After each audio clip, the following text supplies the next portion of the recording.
Hello बच्चों, बहुत बहुत स्वागत है आपका आपके अपने YouTube चैनल पर। प्रिय बच्चों, आज हम क्लास 10th का chapter third pair of linear equation आपके लिए लेकर के आए हैं। तो जैसा कि चैप्टर का नाम है पेयर ऑफ लीनियर इक्वेशन, इसमें आपने एक वर्ड सुना लीनियर इक्वेशन।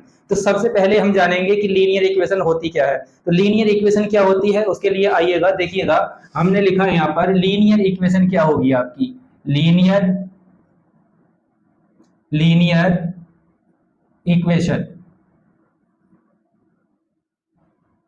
तो सबसे पहली बात हम कर रहे हैं लीनियर इक्वेशन की। तो लीनियर इक्वेशन क्या होगी आपको पता होना चाहिए, या आपको पता होगा, क्लास 9th में आपने सीखा होगा कि लीनियर इक्वेशन उसको कहते हैं जिसमें वेरिएबल की पावर कितनी आ रही होती है, जिसमें वेरिएबल की पावर बना रही होती है, उसको लीनियर इक्वेशन कहते हैं। लेकिन इसमें हम पढ़ेंगे linear equation in two variable, दो वेरिएबल जिसमें आ रहे होंगे, लेकिन वो क्या होगी, लीनियर होगी। तो उस इक्वेशन को हम क्या कहेंगे, उसको हम कहेंगे linear equation in two variable, like this. जैसे हमने एक इक्वेशन लिख दी a x plus b y plus c equal 0।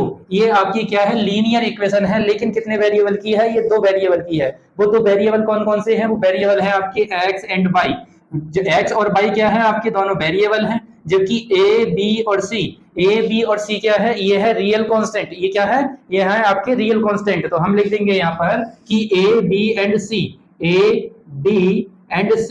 ये क्या है, रियल कांस्टेंट है आपके। ये क्या है, रियल कांस्टेंट, ये हो जाएंगे आपके रियल कांस्टेंट। जबकि ये जो x और ये जो y है आपका, ये क्या होंगे, ये होंगे डिफरेंट वेरिएबल, या टू वेरिएबल। इनको हम कहेंगे टू वेरिएबल। ये क्या है, आपके टू वेरिएबल है, ठीक है ना। तो ये क्या होती है, ये तो होती है आपकी लीनियर इक्वेशन। अब बात दूसरी आती है कि पेयर ऑफ लीनियर इक्वेशन क्या होगी। तो पेयर ऑफ लीनियर इक्वेशन में क्या होगा, होना चाहिए, जहां पेयर की बात की तो पेयर क्या होता है, जोड़ा। यानी कि दो लीनियर इक्वेशनों का एक जो जोड़ा होगा, जो पेयर होगा, उसी को हम क्या कहेंगे, पेयर ऑफ लीनियर इक्वेशन कहेंगे। तो आइएगा, पेयर ऑफ लीनियर इक्वेशन क्या होती है। तो हमने यहाँ पर सेकंड टॉपिक क्या है हमारा, पेयर ऑफ लीनियर इक्वेशन, या हम लिखें journal form of pair of linear equation in two variable.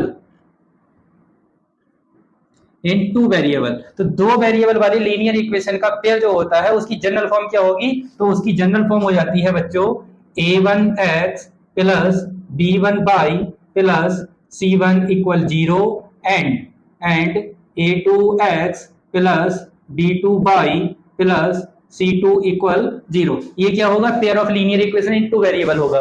इसमें A1 B1 C1 and A2 B2 C2 ये क्या है, ये अभी अभी हमने बताया था आपको, जैसा कि यहाँ पे लिखा हुआ है, ये है real constant. A1 B1 C1 ये पहली इक्वेशन के रियल कांस्टेंट है, जबकि A2 B2 C2 ये क्या है, दूसरी इक्वेशन के रियल कांस्टेंट्स हैं। तो रियल कांस्टेंट्स आपको बता दिए, वेरिएबल आपको बता दिए, लीनियर इक्वेशन क्या होती है ये भी आपको पता चल गया, पेयर ऑफ लीनियर इक्वेशन क्या होती है ये भी आपने जान लिया। तो अब आइए, अब हम देखते हैं कि इसके जो सॉल्यूशन होते हैं वो क्या होता है, solution of pair of linear equation. तो हमने यहां पर लिख दिया solution of pair of linear equation, solution of pair of linear equation.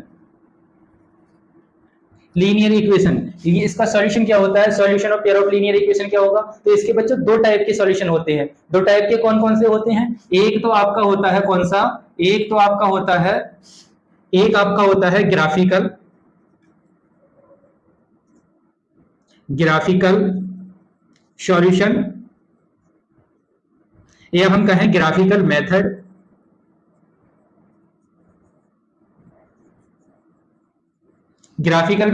और दूसरा होता है एल्जेब्रिक मेथड। एल्जेब्रिक सॉल्यूशन का है, या हम कहें एल्जेब्रिक मेथड।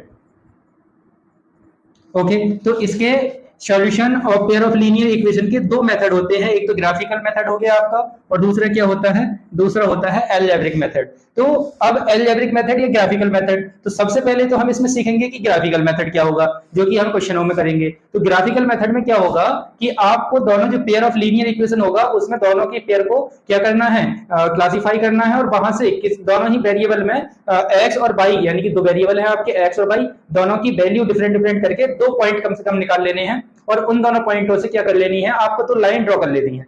ठीक है, तो वो तो कहलाएगा आपका ग्राफिकल मेथड। जबकि दूसरा जो है अलजेब्रिक मेथड, ये अलजेब्रिक मेथड जो होता है ये दो टाइप का होता है। इसके दो टाइप क्या क्या है, तो बच्चों इसके दो टाइप है आपके, एक टाइप है इसका, एक टाइप है इसका सब्स्टिट्यूशन मेथड,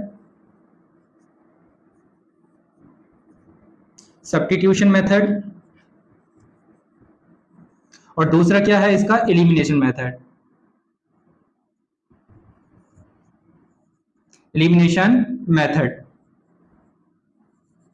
एलिमिनेशन मेथड। तो ये इसके मेथड है। हमने क्या आपको बताया, एक बार दोबारा बताते हैं। हमने बताया solution of pair of linear equation, इसके दो टाइप के सॉल्यूशन होंगे, एक ग्राफिकल सॉल्यूशन या ग्राफिकल मेथड, दूसरा अलजेब्रिक सॉल्यूशन और अलजेब्रिक मेथड। ये जो अलजेब्रिक मेथड या अलजेब्रिक सॉल्यूशन जो है वो भी दो टाइप का होगा। वो कौन कौन सा, सब्स्टिट्यूशन मेथड और कौन सा, एलिमिनेशन मेथड। तो ये दो मेथड रहेंगे इसमें। अब बच्चों बात करते हैं इसके नेक्स्ट टॉपिक है कि पेयर ऑफ लीनियर इक्वेशंस का जो टाइप्स ऑफ सॉल्यूशन होगा वो क्या क्या होगा। देखिए उसमें फर्स्ट टाइप क्या हो सकता है, फर्स्ट टाइप, जैसे हमने टाइप फर्स्ट लिखा, और टाइप फर्स्ट में क्या होगा, जो दो लाइनें होंगी उनकी दो इक्वेशंस रही होंगी, और दोनों लाइनें वो कैसी हो सकती हैं, वो लाइनें तीन कंडीशन को फॉलो कर सकती हैं। या तो वो दोनों लाइनें इंटरसेक्टिंग लाइन हो सकती हैं, या तो वो दोनों लाइनें पैरेलल लाइन हो सकती हैं, या तो वो दोनों लाइनें कैसी हो सकती हैं, वो हो सकती हैं कोइंसिडेंट लाइन। कैसी हो सकती है, कोइंसिडेंट लाइन। तो जब लाइन कैसी होंगी, इंटरसेक्टिंग लाइन होंगी, तो उसके लिए कंडीशन क्या होगी। तो हमने आपको अभी अभी यहाँ पर बताया था कि पेयर ऑफ लीनियर इक्वेशन क्या है, a1x plus b1y plus c1 equal 0। दूसरी इक्वेशन है a2x plus b2y plus c2 equal 0। तो ये पेयर ऑफ लीनियर इक्वेशन है। आइएगा इसमें हम तीनों कंडीशनों को लगाते हैं, जिसमें कि पहली कंडीशन है इंटरसेक्टिंग लाइंस की। तो यहाँ पर हमने लिख दिया इंटरसेक्टिंग लाइंस। तो इंटरसेक्टिंग लाइंस की कंडीशन क्या होती है बच्चों, देखिए जब इसमें क्या होगा, जब a1 upon a2 not equal आएगा किसके, b1 अपॉन b2 के, किसके आएगा, b1 अपॉन b2 के, तब वो वाली कंडीशन किसकी होगी, वो कंडीशन होगी इंटरसेक्टिंग लाइंस की। किसकी कंडीशन होगी, इंटरसेक्टिंग लाइन। यानी कि जब लाइन इंटरसेक्ट कर रही होंगी तो उसमें a1 अपॉन a2 की जो वैल्यू होगी वो b1 अपॉन b2 के इक्वल नहीं आ रही होगी। फॉर एग्जाम्पल इसका एग्जाम्पल हम लिखते हैं, इसके एग्जाम्पल के लिए हमने एक इक्वेशन ले ली 2x square plus 2x plus 3y plus 5 equal 0। और इसी की हमने दूसरी इक्वेशन क्या ले ली बच्चों, यहाँ पर ले लिया हमने 3x plus 2y plus 7 equal 0। तो यहाँ पर हमने दो इक्वेशन लिखी और यहाँ पे हमने कंपेयर की। देखिए a1 की वैल्यू कितनी हो रही है, a1 हो गया आपका, a1 हो गया 2, और b1 कितना हो गया आपका, देखिए b1 हो गया आपका कितना 3, इक्वेशन फर्स्ट से। यहाँ से a2 आपका हो गया 3 और b2 कितना हो गया बच्चों, b2 हो गया 2। और अब इनको वैल्यू को यहाँ पर लगाइएगा आप। तो आपने देखा, देखिए a1 upon a2, a1 upon a2 आपने किया होगा तो कितना आ रहा है 2 अपॉन 3, और आपने b1 अपॉन कितना किया, b2 किया, तब आ रहा है 3 अपॉन 2। तो आपने देखा कि a1 अपॉन a2 की value 2 upon 3, b1 upon b2 की वैल्यू 3 अपॉन 2, और ये जो कंडीशन है ये इस वाली कंडीशन को मैच कर रही है। तो ये जो दोनों लाइन है, लाइन 1 और लाइन 2, ये दोनों लाइनें कैसी होंगी, इंटरसेक्टिंग लाइन। और इंटरसेक्टिंग लाइन को कैसे रिप्रेजेंट करेंगे आप, इस तरीके से, जैसे ये दोनों लाइनें क्या है, ये इंटरसेक्ट कर रही हैं एक दूसरे को, कहां पर, इस पॉइंट पर। तो इसको हम कहते हैं इंटरसेक्टिंग लाइन। अब इंटरसेक्टिंग लाइन की एक कंडीशन तो ये हो गई कि वो क्या होगी, a1 upon a2 not equal b1 upon b2 आ रही होगी। अब इसमें क्या होगा, इसमें एक कंडीशन और होती है इसी की, इसमें हम ये कह सकते हैं कि जो इंटरसेक्टिंग लाइंस होंगी उनका जो टाइप ऑफ सॉल्यूशन होगा वो कैसा होगा, वो सॉल्यूशन होगा इनका कंसिस्टेंट। तो टाइप ऑफ सॉल्यूशन जो रहेगा इसका, इसमें हमने लिखा टाइप ऑफ सॉल्यूशन, ये कैसा होगा बच्चों, कंसिस्टेंट सॉल्यूशन। तो इसमें आपको कंसिस्टेंट सॉल्यूशन मिलने वाला है। और इसकी एक बात और है, एक इसकी और बात क्या है, एक बात है इसकी कि इसमें नंबर ऑफ सॉल्यूशन कितने होंगे। तो इसके नंबर ऑफ सॉल्यूशन की हम बात कर लेते हैं, नंबर ऑफ सॉल्यूशन। तो नंबर ऑफ सॉल्यूशन की जब हम बात करेंगे तो इसमें नंबर ऑफ सॉल्यूशन 1 कहें हम, या कहें हम यूनिक सॉल्यूशन, यूनिक सॉल्यूशन। अब आप कहेंगे कि सर इसमें यूनिक सॉल्यूशन क्यों मिलेगा? तो यूनिक सॉल्यूशन का मतलब होता है एक सॉल्यूशन सिंगल सॉल्यूशन या अपने आप में अकेला सॉल्यूशन। क्यों होगा ऐसा? ऐसा इस वजह से होगा क्योंकि ये दोनों जो लाइन हैं, ये दोनों लाइन क्या कर रही हैं, एक पॉइंट पर मीट हो रही है एक दूसरे से, या एक पॉइंट पर इंटरसेक्ट कर रही हैं, इस वजह से इसका सॉल्यूशन कितना होगा, एक। तो कोई भी दो लाइनें जितने पॉइंटों पर इंटरसेक्ट करें या जितने पॉइंटों पर वो मिल रही होंगी उतने ही उसके नंबर ऑफ सॉल्यूशन रहे होंगे। अब हम बात कर देते हैं दूसरे वाले टॉपिक की, या दूसरी वाली इक्वेशन की, या दूसरी जो लाइनें हैं उनकी। तो दूसरी वाली लाइन कौन सी होंगी? दूसरी लाइन होंगी आपकी पैरेलल लाइंस। क्या होंगी? Parallel lines. तो हमने यहाँ पर लिखा नंबर 2, और नंबर 2 है बात पैरेलल लाइंस की।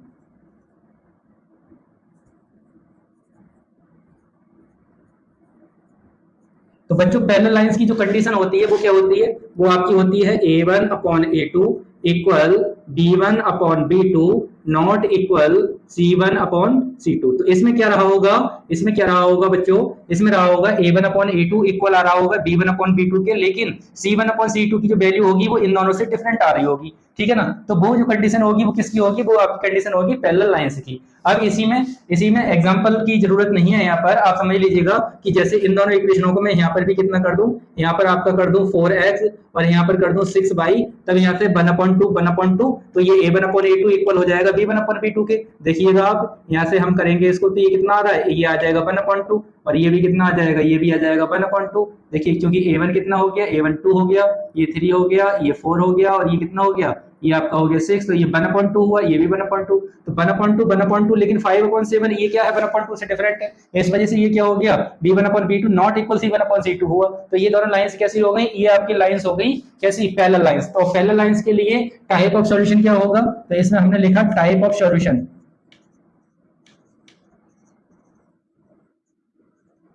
तो टाइप ऑफ सॉल्यूशन होगा बच्चों इसका इनकंसिस्टेंट।